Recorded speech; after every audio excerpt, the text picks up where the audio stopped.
Good morning everyone, welcome to our YouTube channel success Hera.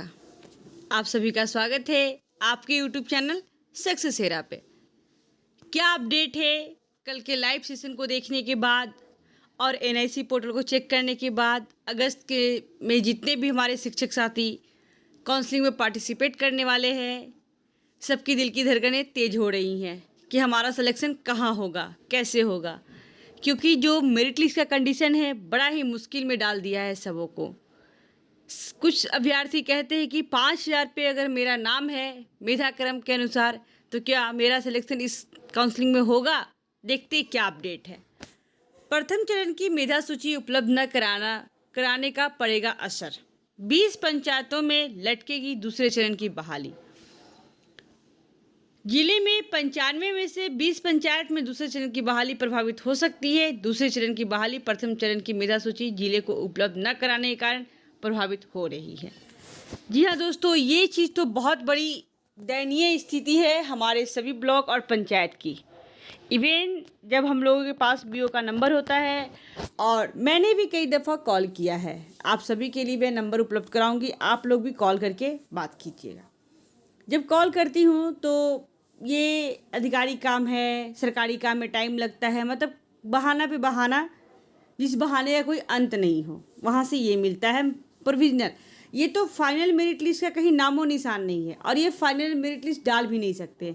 उसी provisional को, यहाँ तक कि जो आपकी त्रुटि थे या फिर जो भी एरर थी आपने कंप्लेन किया, उसकी भी सुधार नहीं की गई है कई जगहों पे, और उसके बाद वही मेरिट लिस्ट को फिर से अपलोड करके प्रोविजनल हटाकर फाइनल मेरिट लिस्ट नाम दे दिया गया है। ऐसी ऐसी कारनामे हमारे डिस्ट्रिक्ट, हमारे स्टेट में हो रही है।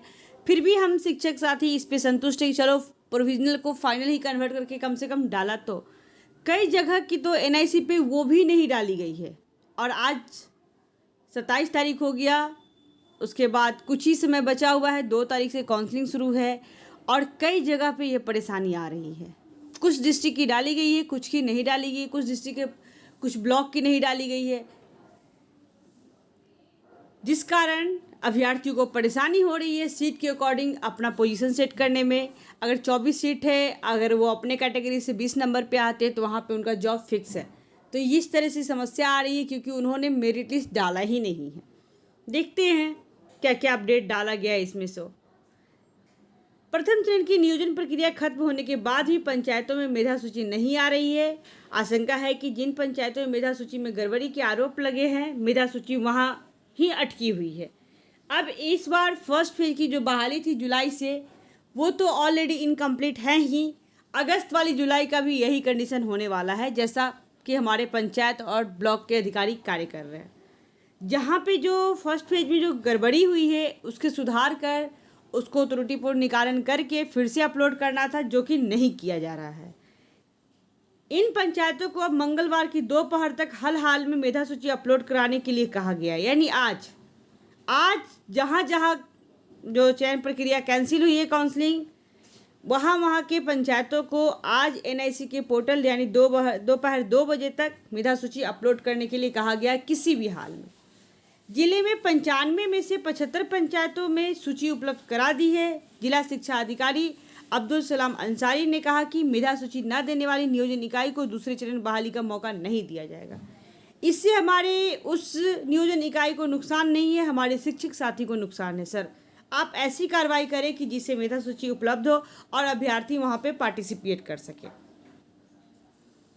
वही पदाधिकारियों के कड़े रुख के बाद यथातीत मेधा सूची वाले पंचायत में हरकम है। नियोजन में शामिल सारे अभ्यर्थी सूची पर नजर रखे हुए गड़बड़ी की स्थिति में कोर्ट जाने की चेतावनी भी दी है। कई पंचायतों में अभ्यर्थियों ने धांधली का शिकायत करते हुए कोर्ट जाने की चेतावनी दे रखी है। जी हाँ दोस्तों, ये चीज़ तो मैंने खुद अपनी आंखों से देखी जब मैं वहाँ नियोजन इकाई में खड़ी थी, तब की बात बता रही हूँ।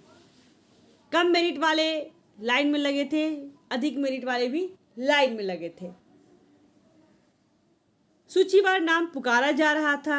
1 से स्टार्ट हुआ, 20 पे आए, 30 पे आए, और उसके बाद डायरेक्ट 56 पे चले गए। क्या है ये? और इन सब की रिकॉर्डिंग कुछ समय के लिए बंद कर दी जाती थी।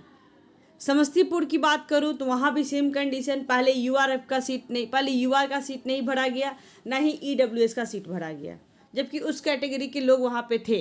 और सबसे पहले बीसीईसी को उठा करके, मेरिट कम है फिर भी उसको उस सीट में डाला गया, और लास्ट में फिर आप पहले सीरियल, आप एक और चीज़ मैं इसमें दिखाती हूँ एक डाटा, कि पहले आप सीरियल नंबर से काम कर रहे हैं, अगर 1 से नाम पुकार रहे हैं और 121 पे जा रहे हैं तो सही है, और 1 से 21 पे गए, फिर 59 को सेलेक्ट किए, फिर 59 के बाद आकर 4 को सेलेक्ट कर लेते हैं, ऐसा क्यों? यहाँ पे काउंसलिंग के टाइम में अगर आप वहाँ पे प्रेजेंट है और आपकी काउंसलिंग हुई है तो इवन आपका टाइम के साथ रजिस्टर पे अटेंडेंस बनता है, यानी आप सिग्नेचर करते हैं और टाइम मेंटेन होता है उसमें। तो अगर 9 वाले अभ्यर्थी 4 बजे शाम में ज्वाइन करते हैं, काउंसलिंग होती है, तो ऐसा कैसे हो सकता है? ये भी क्वेश्चन दयनीय स्थिति बनी हुई है। हाँ, एक कह सकते हैं कि सीट नहीं फुल के क्रम में फिर से दोबारा वो नाम पुकार सकते हैं। अगर सीट फुल है, कैंडिडेट पहले से अवेलेबल है, आप उनका सिलेक्शन ना करके अलग से किसी और का सिलेक्शन साइट से करते हो तो ये तो गलत है। और इन्हीं सब कारणों से हमारा जो शिक्षक बहाली जो है ये दोषापूर्ण हो रहा है। रंजीत सर के कार्य करने से एक चीज़ सही नहीं होने वाला है, बाकी सारे नियोजन इकाइयों को पारदर्शितापूर्ण तरीके से काम करना चाहिए, और ये विद्यार्थी का काम है, इसलिए उनके हित में करना चाहिए। देखते हैं, नहीं बनी मेधा सूची, आज दोपहर तक नहीं आई सूची तो बाधित होगी बहाली। इससे बहाली बाधित होने से हमारे शिक्षक लोगों पे इफेक्ट पड़ता है, ना कि पदाधिकारियों पे। आप उनके लिए ऐसी कार्रवाई लाए जिसे डर से वो मतलब ऐसा कुछ करे, आप आईएएस अधिकारी है, कुछ भी कर सकते हैं, जिससे हमारे सभी अभ्यर्थियों को फ़ायदा हो, नुकसान का सामना न करना पड़े। गड़बड़ी पर अभ्यर्थियों ने कोर्ट जाने की दी चेतावनी, सही चेतावनी दी है, क्योंकि आप लोगों को कहते हैं हम लोग रिक्वेस्ट करते हैं, वो भाषा समझ में नहीं आती है, तो आप बाई प्रोसेस आते हैं आपके सामने, आपके एंगेज तो ऐसे बोल कर नहीं जा सकते हैं, क्योंकि आप बड़े पदाधिकारी हैं और आप हमारी सुनेंगे भी नहीं। इसलिए अभ्यर्थियों ने ये माइंड मेकअप कर रखा है कि अगर कुछ गड़बड़ हुआ तो हम कोर्ट जाएंगे। 95 में से 75 पंचायतों ने ही मेधा सूची उपलब्ध कराई है, अभी 20 पंचायत की सूची नहीं डाली गई है। नियोजन इकाई से मांगी गई रिक्ति की सूची, जिले के दूसरे चरण की शिक्षक बहाली प्रक्रिया तेज कर दी गई है। रिक्ति के आधार पर ही आरक्षण रोस्टर तैयार किया जाएगा। दूसरे चरण के रिक्त और आरक्षण रोस्टर के बाद अभ्यर्थियों से आवेदन लिए जाएंगे। दूसरे चरण के लिए तैयारी के सभी निर्देश सभी वीडियो को अभी से दे दिए गए हैं। जिला शिक्षा पदाधिकारी ने बताया कि सभी प्रखंड को विषयवार रिक्त और आरक्षण रोस्टर तैयार करने को कहा गया, लेकिन यह बहाली वही के लिए हो सकी जिन्होंने पहले चरण की मेधा सूची सौंप दी है। अब समस्या ये आ रही है कि जहां मेधा सूची नहीं अपलोड की गई वहां की बहाली कैसे हो, और जिन अभ्यर्थियों ने वहां फॉर्म सबमिट किया है और उनकी मेधा सूची अपलोड नहीं की गई है, तो ये सबसे बड़ी चुनौती का सामना हो रहा है हमारे सभी शिक्षक के लिए और हम सभी के लिए, कि अभी तक 4 से 5 दिन बचा है काउंसलिंग में और अभी तक मेधा सूची अपलोड नहीं की गई है। तो ये सर आप ऐसी कुछ नोटिस निकालें कि वो लोग 24 आवर के अंदर में सारी सूची को अपलोड करें, जिससे हमें परेशानी का सामना ना करना पड़े, और जितनी भी सीट फुल हो चुकी है उसके अनुसार वो रिक्ति भी दे दे, या फिर जो पहले से रिक्ति है वो उसका भी प्रकाशन करें, जिससे हम सभी अभ्यर्थी उस चीज़ को देख करके वहाँ पे जाकर अपनी सीट सुनिश्चित करें। Thanks for watching this video. Thank you दोस्तों। जितने भी अपडेट होता है मैं कोशिश करती हूँ आपके लिए लेकर आऊँ, तो इस चैनल पे बने रहे, इसे लाइक करें, सब्सक्राइब करें और शेयर करना बिल्कुल ना भूलें। साथ ही आप हमारे टेलीग्राम ग्रुप से जुड़े, कोई भी क्वेश्चन हो कोई भी कमेंट करें जिससे आपके हित के लिए हो। कोई ऐसा क्वेश्चन जो आपको समझ में नहीं आ रहा, आप कॉल कर सकते हैं, कॉन्टेक्ट कर सकते हैं हमें कमेंट के साथ। आप जो भी इंपॉर्टेंट क्वेश्चन हो आप हमसे पूछ सकते हैं। इस चैनल पे बने रहे, इसे शेयर जरूर करें कि जितने भी शिक्षक अभ्यर्थी इस चैनल में भाग ले रहे हैं उनके लिए ये यूजफुल हो। Thank you.